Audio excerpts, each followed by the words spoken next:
This video was brought to you by Stormberg, a route planner, MisterGreen, Kempower and Marcus Bil.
Please control the steering.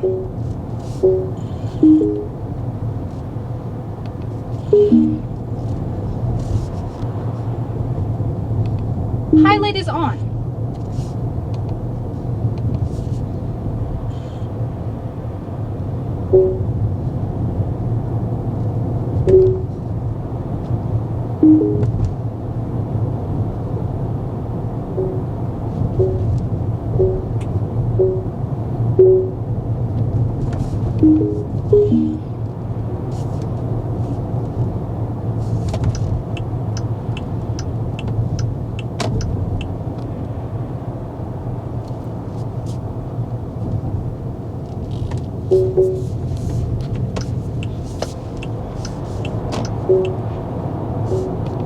Highlight is on.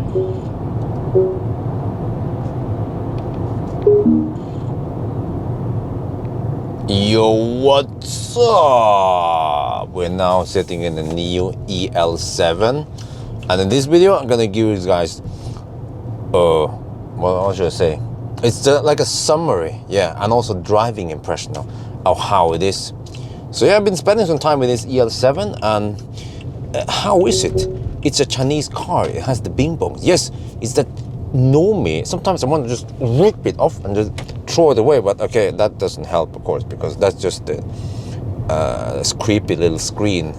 Nomi speaker doesn't sit there anyway, so you can't just fix it like that. But okay, but yeah, listen there, listen.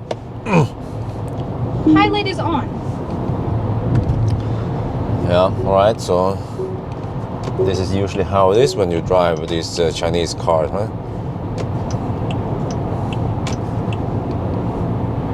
So yeah, you have, let me go here. You have something called Nomi Pilot. Okay, first of all, the dung dung dung dung. That's the warning sound. Wait, so you have to go to driving, scroll down every time, and then disable drowsiness reminder, disable distraction reminder. You might want to hold the steering wheel. Otherwise, highlight will be deactivated. As if I wasn't holding the steering wheel. Okay, then you go to driver assistance, scroll down, then you find speed limit warning and disable that shit. And then, okay, in driver assistance, as long as Nomi Pilot is active, she will be the backseat driver. It should have been Nomi backseat driver on off. So if you switch to this one, you get ACC is on. ACC is on. Yeah. Highlight is on. And then active lane change, and then you're supposed to You have to touch the steering wheel to change lane, and it does actually work. Isn't that great? Okay, lane change this way. Oh, I have to hold the steering wheel before I act. Then it. Come on. Yes. Look. It's doing it. Wait. I need to turn on some lights here. Okay, I can go to lights, reading lights, and now I think that's better. And now you can see better in the cabin what's going on. Go back there. But you can turn off that woman, or actually more like that kid. Yeah. Pilot is on. So you can turn off Nio Pilot, then you get this instead. Yeah, so that's better. Whoa, but the auto steer is not very good. Oh shit, it always cringes me. Oh shit. Yeah. Well, okay. The ride here is actually very good. Okay, it's still an SUV, so you have that SUV ride, but I feel like it's really comfy. It's nice and comfy and quiet, as you guys can probably hear it. And also it doesn't have that weird bounce that some of the Chinese cars have. So this car might be one of the most German Chinese car you will find. Well, maybe, yeah. And also the ES8. But until we talk about the software. But look at, oh, wait, there's no fun there. What the heck? Well, let me switch over to custom mode instead. Oh, yeah, let me see. Oh, now we're talking. Okay. Oh, this thing goes like a rocket. It's freaking insane, man. Let me see. Let me switch over to Sport Plus mode. Okay, look here. How many kilowatt? It claims 640 kilowatt available power. Let's look at the actual power meter here. Okay, we are now. It's 1 at night. Oh shit! 500 kilowatt. 500 kilowatt of power. This thing goes like a rocket. It has a 100 kilowatt hour battery pack. 100 kilowatt hour battery pack. So 500 kilowatt is 5C. It's not that high. Let me try again. Oh shit! 520 kilowatt.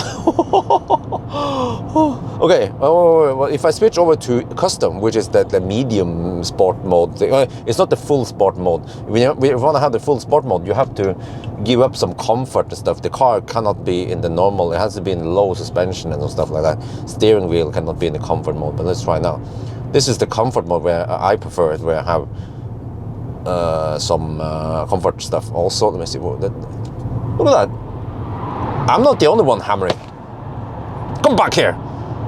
Okay, then I have only 370 kilowatt power. Oh, okay. So you have to be in the sport. Okay, Sport Plus mode. Okay, but okay, let's see. So if I just kick back now and use this one, well, I have to show you guys something. If you go to, we enable Nio Pilot again, and then we go down here to General, and then we go to. Scroll down here a little bit. Language and input method. Okay, English. And if we switch to Deutsch, and then you wait a little bit, it needs to Systemsprache something. Okay, and if we now go up here, Fahrerassistenz. Okay. Der ACC ist eingeschaltet. Der ACC ist eingeschaltet. Der ACC ist eingeschaltet. Der ACC ist eingeschaltet. Oh shit. Bitte übernimm das Lenken. What? Bitte übernimm das Lenken.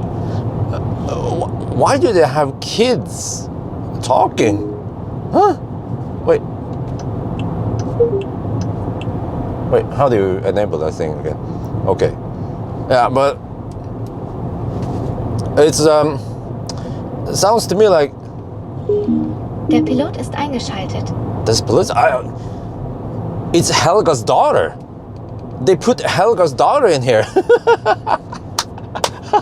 Oh, it's awesome, man. If you buy this Nio, you have to use Nio Pilot in Deutsch. Yeah. And then, like, what if you don't hold the steering wheel? What's gonna happen then? Wait for it. But Du solltest das Lenkrad in der Hand behalten. Andernfalls wird die Pilotfunktion abgeschaltet. oh yeah, you're gonna tell mommy, huh? But what I don't like is this. Oh man. Okay, the car is awesome in many ways. It's spacious, super spacious. It has more space than Model X. It can take 30 banana boxes. It has shit ton of space. e-tron and EQS, fat EQS, and you could just go home. This car has massive space, but it also has the comfort. It Du has solltest das Lenkrad in der Hand behalten. Andernfalls wird die Pilotfunktion abgeschaltet. okay. But it has all the good shit. It feels and rides like a German car because it was designed in München. I mean, everything is just, it feels tight. You know, when you fold the seat in the back, when you feel the leather, it just feels nice and great, and you know, here, like, you know, the soft materials here, the ambient light, everything just looks and feels so good until you enable this one here. Wait, until you enable Helga's daughter. Der Pilot ist eingeschaltet. Yeah, that's Pilot, yeah. That one. And now what it does is that it will accelerate power. I can see here 20 kilowatt, 22 kilowatt, 23 kilowatt, 26, 27, 29, 30 kilowatt, 33 kilowatt. Okay, you just happen to go uphill now. And then it's Du slow. solltest das Lenkrad in der Hand behalten. Andernfalls wird die Pilotfunktion abgeschaltet. Yeah, okay, Helga. But once you use that auto steer and autopilot stuff, it will just accelerate, decelerate, accelerate. Well, actually, it doesn't. It accelerates and then it slows down the acceleration a bit, and then it goes like this all the time. And the same thing with auto steer. It would just. I will show you soon. I'm just gonna go to the big and Haug, but it will then also zigzag all the time. And during 1,000 kilometer challenge, the people in the live stream got dizzy because it just zigzag all the time, constantly. And it's been doing this with the ES8 also, and the ET7 also. They use the same software. So it's like you have this awesome ride, this good feel and everything. If you didn't see the badge, you would think this is a German car, right? German premium, almost luxury car, but okay. But yeah, but then you activate the auto systems, and it's like, what the heck is it? Bitte übernimm das Lenken. What did she say? Der Bitte übernimm das Lenken. Langsam bitte. I cannot understand what you're saying. Bitte übernimm das Lenken. Okay, whatever. Yeah. But okay, I need to try the big and Haug speed bumps, the short speed bumps. But let me see. Let me try something. Oh, it is an SUV. Yeah. Oh, holy crap! It's kind of both. Yeah. So it's not a sporty. I think a Model X would be sportier and sharper in the curves. This one has been softened up. So if you like the SUV ride, then this is perfect for you. But I feel like it is still better than EQS. EQS is even more bold than this, but try it. Oh, that's nice. Okay. Oh, it just floats over the bumps. There's a little bit of bounce, okay, yeah. So it's still not on the same level as the EQS, but still really good. Now let's gonna try something here. Okay, if you go to good 360 camera, yeah, nice. Okay. Wait, how is this turning circle? Oh yeah, it's gonna. Oh, it made it. Okay. If you go to this one, I think it was. Wait, it's in German. Shit. Scheiße. Okay, let's switch back to English. So I'm going to show you how easy it is. You see, we have a nice menu here. Really easy to understand what each category is, most of it, okay? Some of them are in a weird category, but okay. This is one. I go to this one. There's a cogwheel, so I can understand that one. And then Sprache, and okay, Eingang, okay, Sprache here, okay. English? Good. But then if you go here on the driving, there is some let me see. Oh, no. I want to have the high. I don't remember where it was. Sorry, my noobness. But I wanted to go high on suspension. We have easy pass. Oh yeah, maybe it's easy pass. Yeah, this one.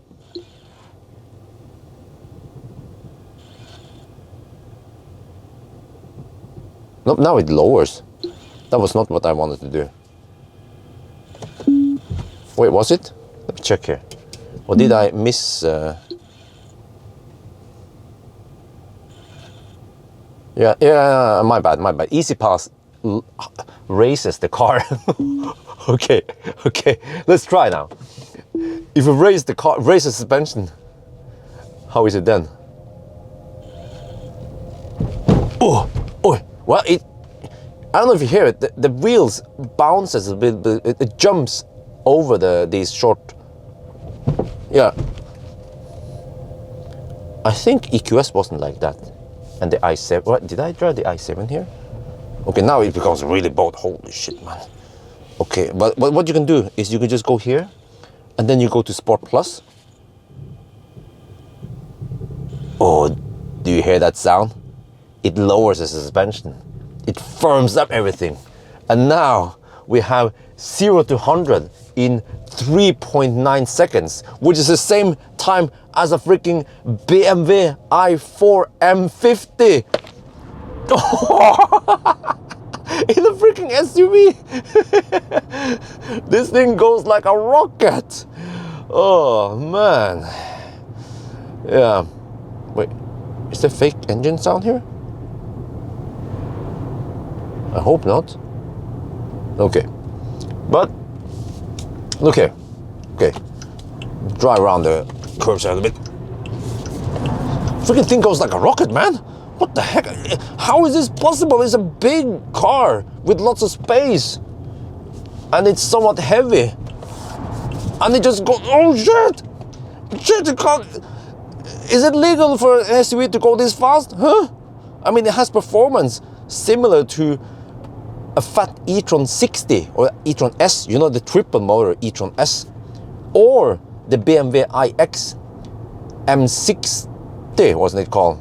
Also the beefy iX that costs 2 times more than this.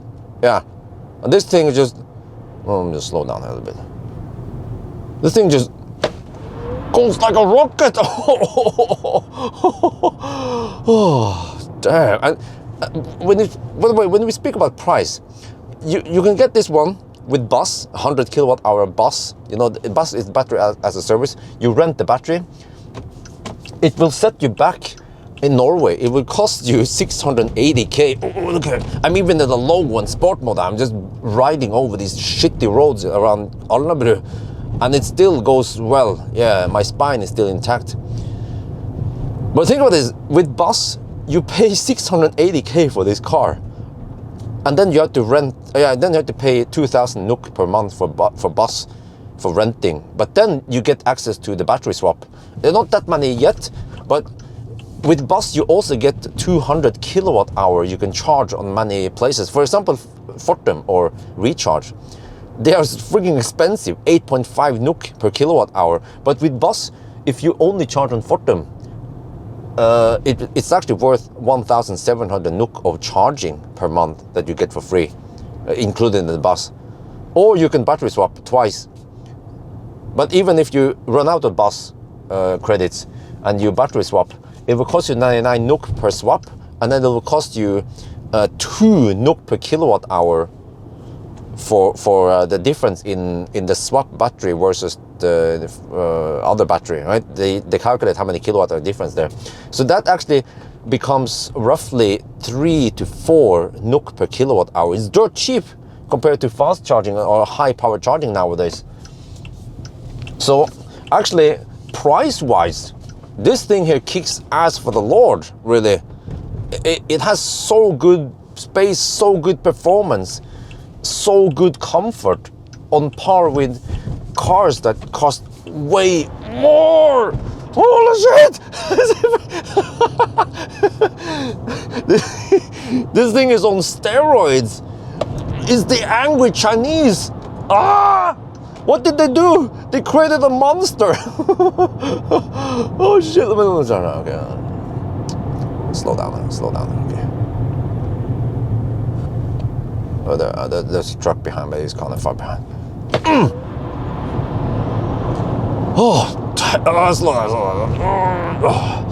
This thing goes like a rocket, but I need to switch back to custom mode. Okay, but Highlight is on. yeah, okay. And you can turn off that thing. You turn off no mirror, so you just go here. Oh, Highlight is on. let's see, driver assistance, Autopilot off. There we go. Yeah, but the problem is here. Let me show you here. Okay. I'll go this way, yeah, so I don't get the truck in my way. But look. No, very wrong button. Yeah, I've been driving Ioniq a little bit back and forth. I'm a little bit confused, sorry. I just drove Ioniq 6, and now I jump right in here, and I try to remember everything. But it goes. Wait, why did the steering wheel? Why did the light turn off? I didn't mean to turn off the reading lights, but here. You can almost see that the steering wheel goes like this, but especially if you go higher speed, it keeps adjusting. Okay. Yeah. And what you don't see is that the power meter goes like 46 kilowatt, 40 kilowatt, 47 kilowatt, 47 kilowatt, 39 kilowatt, 47 kilowatt. So it does that constant and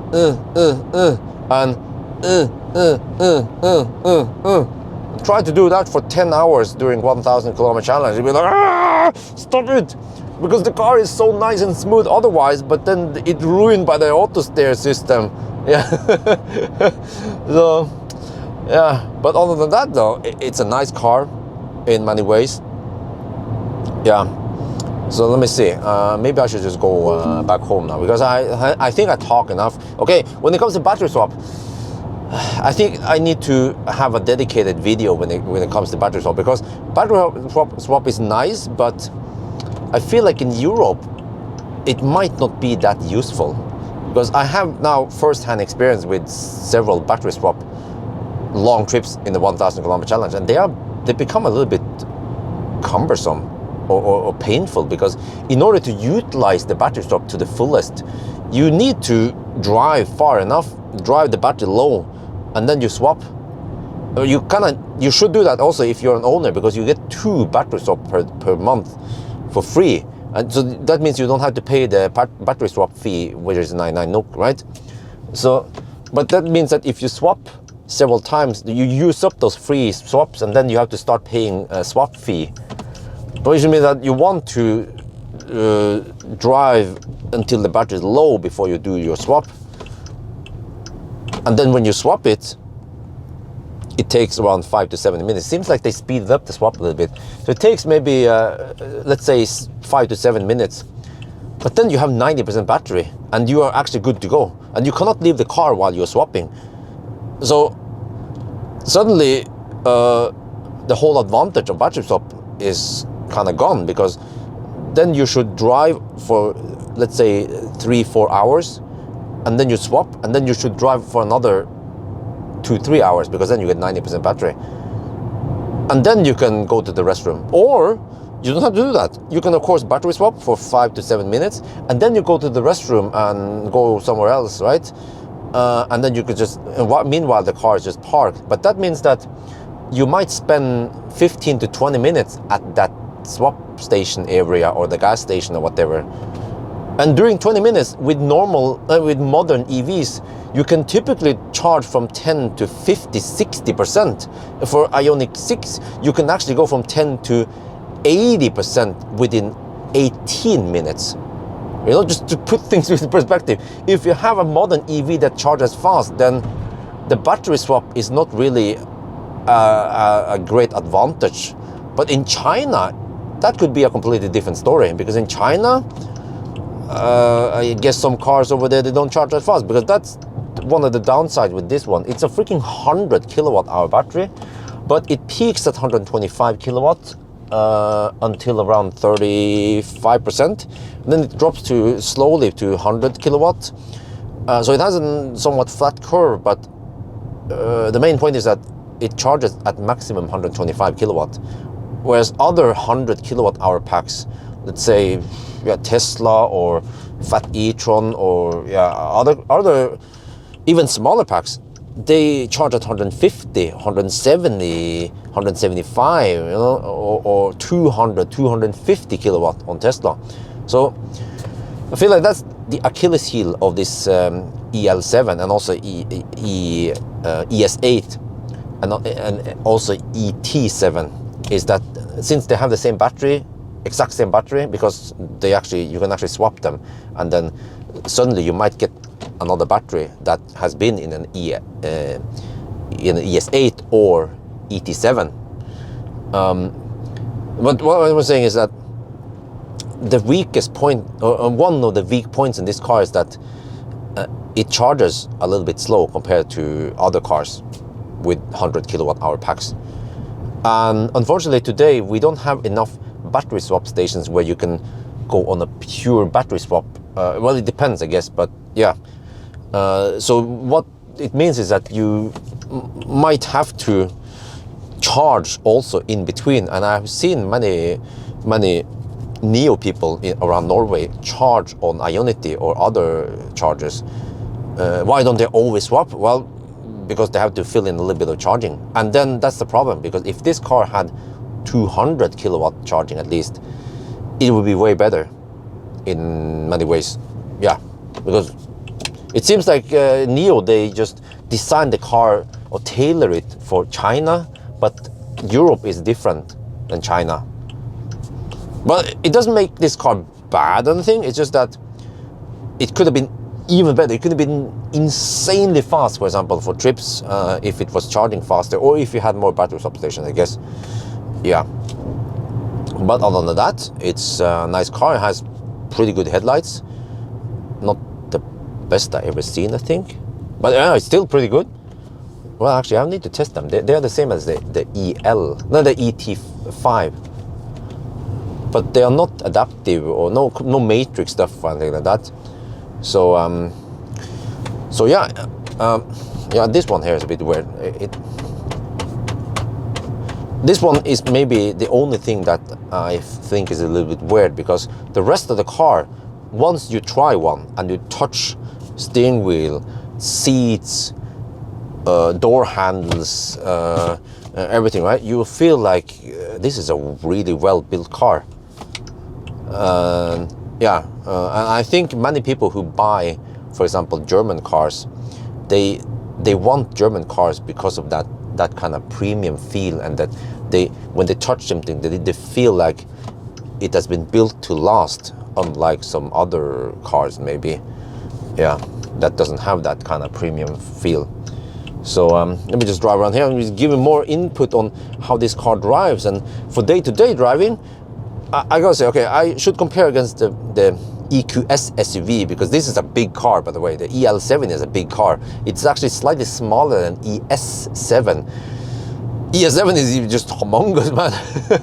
But I feel like this is a better. I like the looks and the way this one rides better than the ES8. ES8 is somewhat old.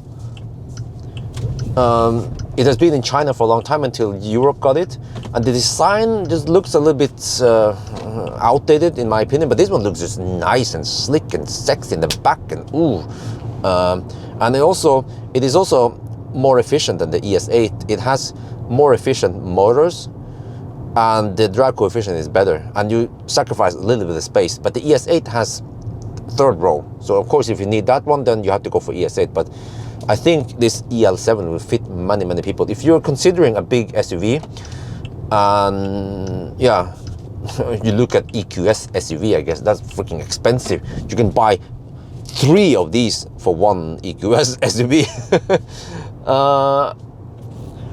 Then the EQS SUV is more boat. I feel it's more boat than this. But also I should mention that I heard the stereo system here. That's also one of the weaker points with this car, is that the stereo doesn't sound that great. It has this over crisp, unpleasant treble, and the bass doesn't have the punch. Like, there is a subwoofer in the back, but it sounds like a Biltema subwoofer, a cheap one, or it doesn't really give the punch and the deepness and the linearity in the bass. And also in general, the whole stereo perspective and the mid-tones doesn't sound good. It just, I don't know how to explain this, but you can try it yourself. But I was not impressed with the stereo system. But and also, of course, I mentioned this because if you buy an EQS SUV, okay, if you pay for the Burmester, you get insanely good sound. Same with if you, well, actually BMW, they don't have, well, they have the, yeah, they have iX, yeah, but iX is way smaller, way less space than here. iX even has slightly less space than Model Y, I think. Yeah, so we have to compare this car against other big SUVs, and there aren't that many. We have Model X. I haven't tried the latest and greatest Model S Palladium yet, but I can imagine how it is. It's going to be tighter, maybe a little bit harsher in the suspension, but also the Model X will go like a rocket, way faster than this one. But I'm pretty sure, based on the Palladium Model S, that the Model X will not have nearly as good comfort and soundproofing as this EL7. And then what other competitors? You have the Fat e-tron, or the Q8 e-tron. I just called it the Fat e-tron. The Fat e-tron, the new one, feels a bit outdated in the infotainment. Here you have a way more modern infotainment with you can have the ball button here, you have navigation, you have this one, and you go to the menu. You see lots of, wait, my bad, I'm just trying, yeah. You have lots of stuff here in the menu. You actually have, let me see, in cabin comfort, you have pet mode, you have power keep mode, and you have camping mode. Where have they seen that one before? In Tesla, maybe? Pet mode is the same as dog mode in Tesla. Power keep mode is keep climate on. Camping mode is cam mode in Tesla. But you see, at least they implemented it. Okay, they were one of the guys who dared to copy Tesla. Yeah, why not? Tesla hasn't don't have any patent on it, so anyway, so why not? It's a feature that is very useful, and they have it. And also, let me check something here. I think if you go to the home button here and you choose sound thing, yeah, okay, you see, but it works great. I like the whole user interface here, but okay, well, most of it. Sometimes I'm also like, why is it so clumsy? I can't put my finger on it right now, but yeah, some things are a little bit weird, but for the most part, it's pretty good. I like these kind of bigger screens rather than having a small conventional screen with some buttons stuff. Yeah, there was one thing I didn't like, which is that, oh yeah, let's go over here, it's very bumpy. I went, look here, it's bumpy road, shitty roads around Alabama. The car just floats over the bumps, no problem, huh? No problemo. But I think it was here. Let me see if I can demonstrate for you. This happened to me many times. I want to increase temperature by 0.5 degrees. Yeah, now it works, of course, when I try to demonstrate. But many times, I find myself trying to increase the temperature, but instead of doing that, I guess I don't press exactly where I'm supposed to point, and then this thing shows up instead. It would just say 22 degrees without increasing it. I was like, shit, okay, let me try again. While driving, of course. While driving, you try to do this. Oh, come on. And then it brings up this one every time. So I have to go. No, wait. There. Or I can, of course, do this. But you can just swipe. Yeah, I can just swipe. Yeah, but sometimes when I swipe, I might swipe a little bit too much. So then, and I also need to, the problem is that I then need to focus on the swiping while I'm driving. Yeah, but it's just nitpicking, of course. This is stuff that can be tuned, just like the Nomi Pilot stuff. It can be tuned to be even better, I guess. But maybe I should just get the heck back home now. Yeah, over here I can't drive too fast. Let me try to do a little U-turn here. I think this car has a turning circle like a cruise ship. Let's see here. Oh, yeah, oh, it's like Tesla. Oh damn! I need all the road space I can get. Yeah, but it is a cruise ship in a way. It's just as big as a cruise ship. So, but if you consider an SUV, you really have to consider this car. But you also have to remember that it's a Chinese car, and that the Chinese auto steer and software can sometimes be a little bit annoying. So if you can live with that, yes. But I really hope that Nio will tune this and get rid of those things I mentioned, or improve them, because at least I find it annoying. And not only me, when I spoke to some guys at the live stream, they also said that, yeah, they have also tried the EL7, and they also noticed the same zigzag and what. Oh, there's a freaking russebuss! For helvete, where are you guys going, huh? Don't make any noise near my home, okay? I'm not gonna yell at you. No, but what was the point again? I forgot about it. I have so bad attention span. But yeah, well, another one. What the heck, man? Yeah, but it's yeah, okay. But what I'm saying is that this is a really good car for the money. Think about this. You know the BMW iX1 I tested recently. That one was fairly well equipped, but I think once you look at the equipment list on the iX1 versus this one, I think this one is better equipped. It has massage, it has this queen seat, it has way more power, it has a bigger battery. Well, both of them are all-wheel drive. This one has way more space. You know, I think if we did some kind of side-by-side battle, like spec battle or whatever you call it, feature battle between the EL7 and iX1, for example, the EL7 would win most of those. And the EL7 is also cheaper, 680k versus the iX1, which is 700k, right, roughly.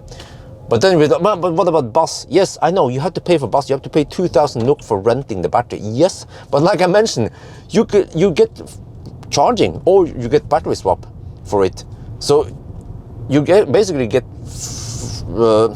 like free charging for the price you pay for bus, roughly. So at least when I calculated it, I found out that it's a really good deal. So you have to do your math, of course, and figure out whether it's worth it for you or not. But at least when I look at it, it was really good. So yeah, so I'm actually quite impressed of this car. It's just that it annoys me on long trips when, as long as I'm driving now without the driving assist, it works great. But as soon as I turn on the driving assist, it annoys the heck out of me. Yeah, but I'm gonna try to go over here because there are some bumpy parts here. Let me see now. What's gonna happen there? Look at this. I'm driving around here with a big SUV, and it just handles almost like a sports car, huh? Yeah. You know what's funny today? Okay, I came behind a Mercedes. It was an E63 AMG. Okay, that Mercedes was 17 years old. It's old. Okay, it had, at least back in the glorious days, it has around 360 horsepower. And then the Mercedes floored it on the motorway. And then I was like, I put the car in sport mode, sport plus mode, and I had only 20% battery. And I also floored it. And I had to lift off, otherwise I would crash into that Mercedes, but he was flooring it. So just to put things in perspective, you know. Okay, that one was an old Mercedes AMG, but this thing here goes like a rocket, even at 20% state of charge, as long as the battery is nice and warm. You have the manual battery, I forgot, you have the manual battery preheating. If you go here, you go to my EL7, and then you go to battery. It's very, you see here, manual battery warm up. You can click this one, and then there's actually a symbol here indicating that you're warming at the battery. But you don't have to do it like that. You can swipe here, and you have lots of shortcut keys, and you can customize them here, and you can choose in the list. Now the list here could be longer. For example, I'm looking for button for the cabin light, which I couldn't find in this list. But at least if I just go here, at least you can customize a button for manual battery warm up, or driver seat massage. Yeah, now I have massage. You know, I also here keep climate on, or whatever dog mode you want to have. You can also have, yeah. So well, let me turn off that one, make some noise while we are recording. So yeah. Wait, oh yeah, oh it toggles. I forgot. Now we turn it off. Yeah, and you can turn on and off head-up display from here. Is it? So well, cancel.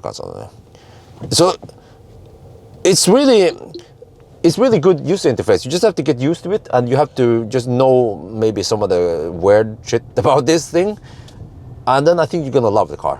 Like, I spent a little bit of time. I wish I spent more time with this, because the problem is that I had this car.